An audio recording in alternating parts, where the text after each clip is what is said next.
Hi guys and girls, I'm Obsidian Ant and this is Elite Dangerous. After my excursion out to the Pleiades Nebula and Betelgeuse, I'm now back near the home systems. I've decided to try out a bit of the new Shadow Deliveries, which is basically smuggling with some high payouts. Now they're Shadow Deliveries because if you get scanned, it is game over. You will fail the mission. So here I am then outfitting my ship with some decent sized cargo bays. I'm not fitting to the maximum amount of cargo space here because I want to keep the planetary vehicle hangar, because sometimes they can be a little bit difficult to get hold of, but 70 odd cargo spaces should be more than enough.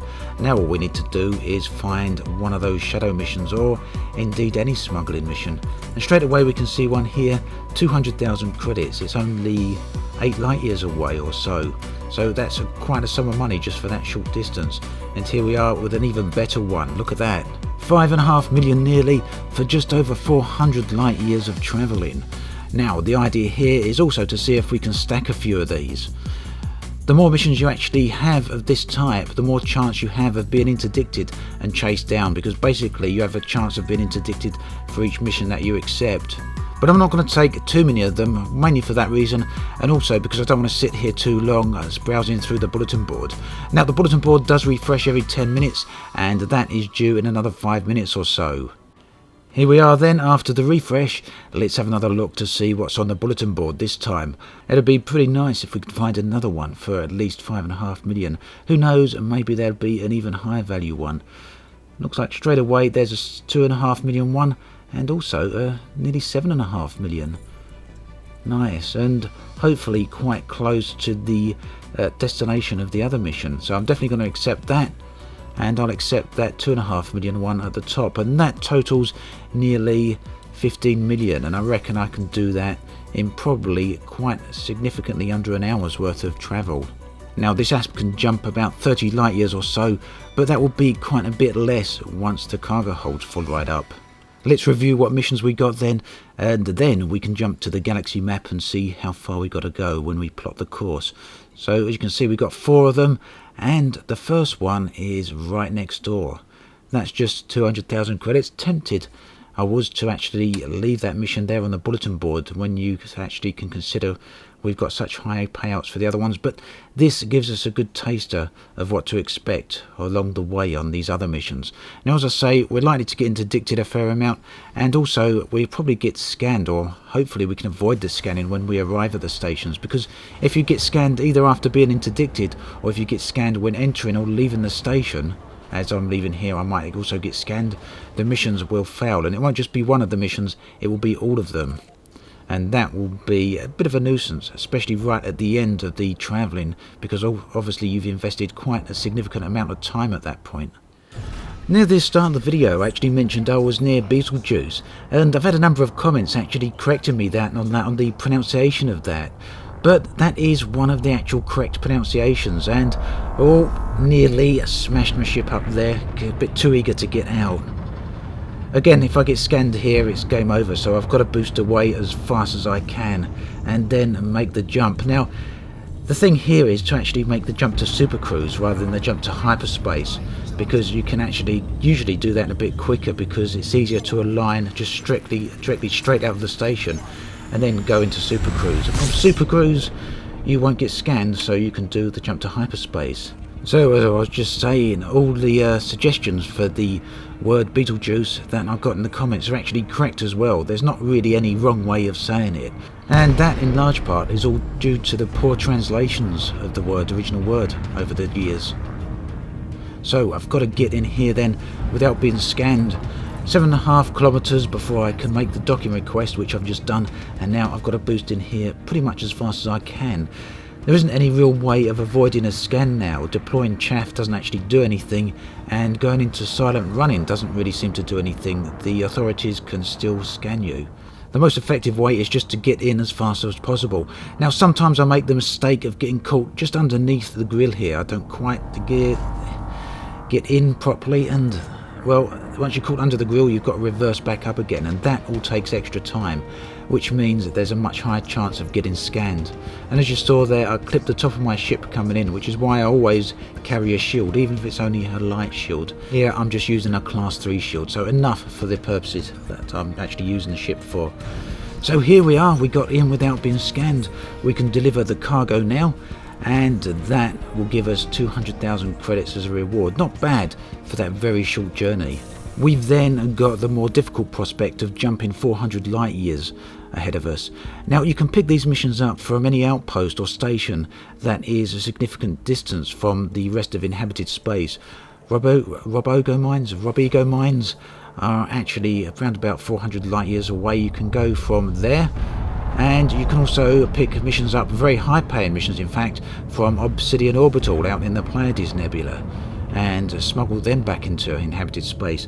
You can also do regular deliveries rather than smuggling missions. They're not quite as high paying, but they are still quite high paying indeed. You'll find missions that pay out 1, 2 or sometimes even 3 million just for a simple courier mission or cargo carrying.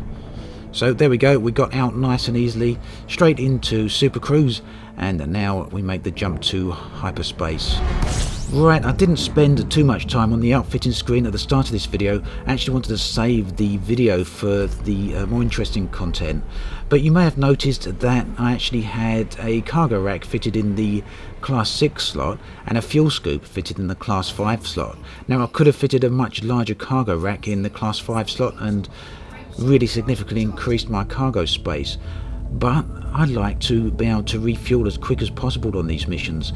The less time you spend in each system, the less chance you actually have of being interdicted and chased down. So I've got a Class 5 rated A fuel scoop fitted to the ship here, which as you saw allowed me to refuel very, very fast, and that allows me to jump straight into the system and pretty much straight back out again in a matter of seconds. Of course that's not feasible when we jump into a star like that.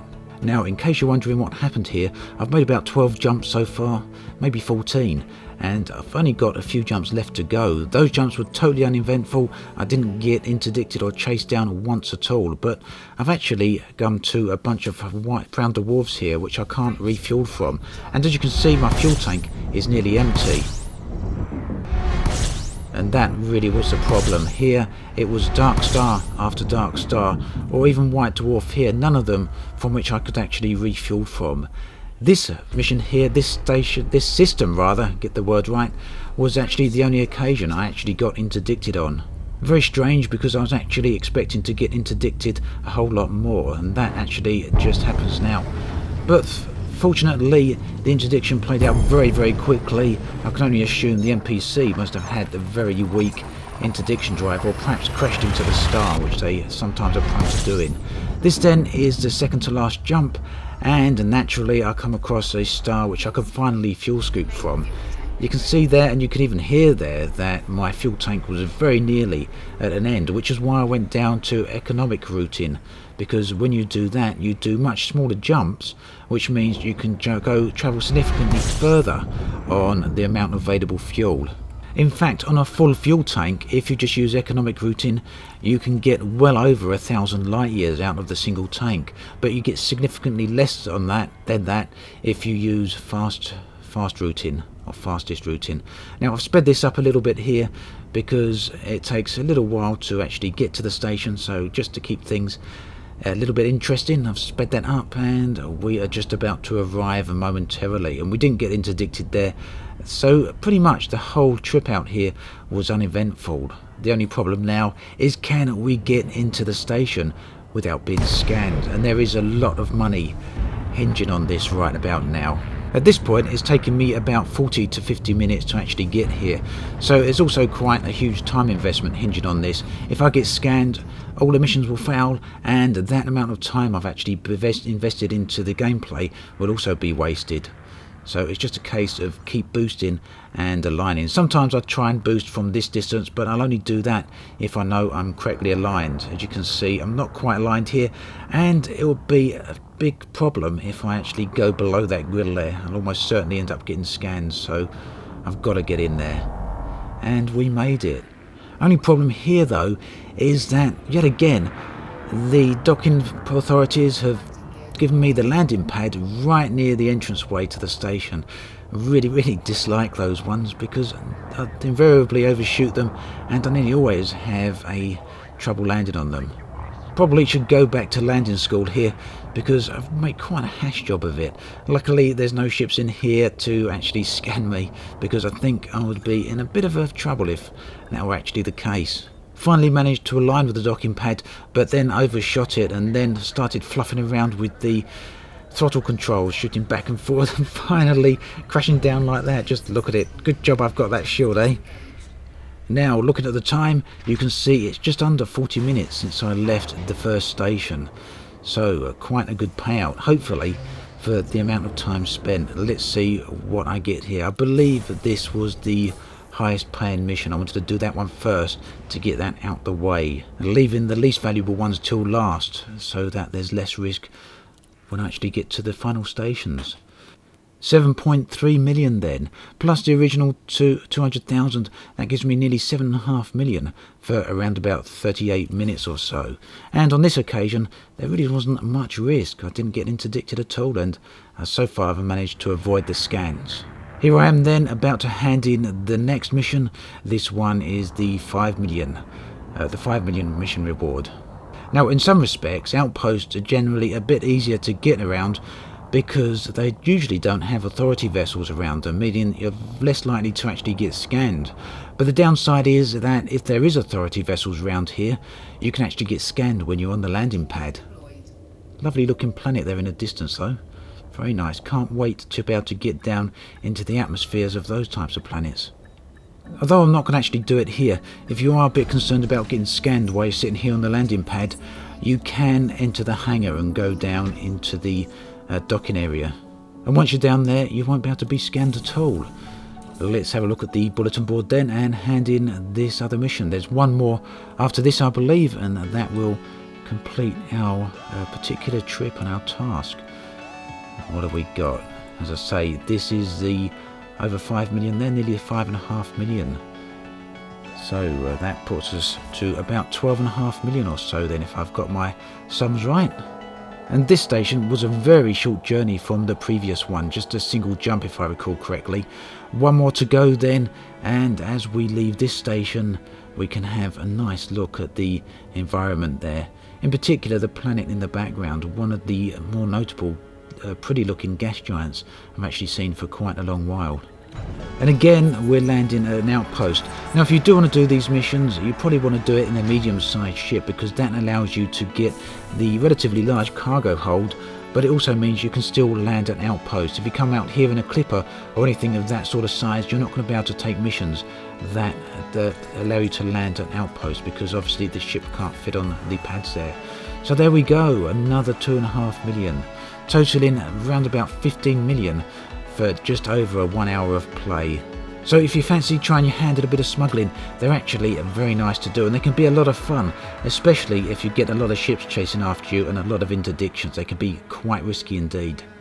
As always, thanks for watching, and I'll catch you guys and girls next time.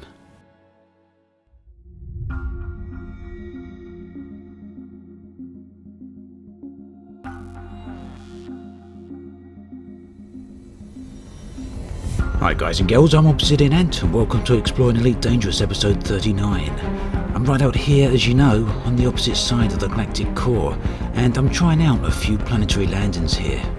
This is a high metal content world, a very good place for picking up resources for synthesis in order to power both your ship and your SRV. Now, I'm not doing it just yet, but in short order I will be wanting to pick up some synthesis items so I can boost my FSD jump drive and hopefully get back home to Earth that much faster. It may also help me get to those systems that are normally hard to reach, or perhaps even impossible to reach under normal circumstances. Here is a point of interest, another wreck no doubt, but we know now, we've had confirmation from Frontier that there are indeed other things out here to find.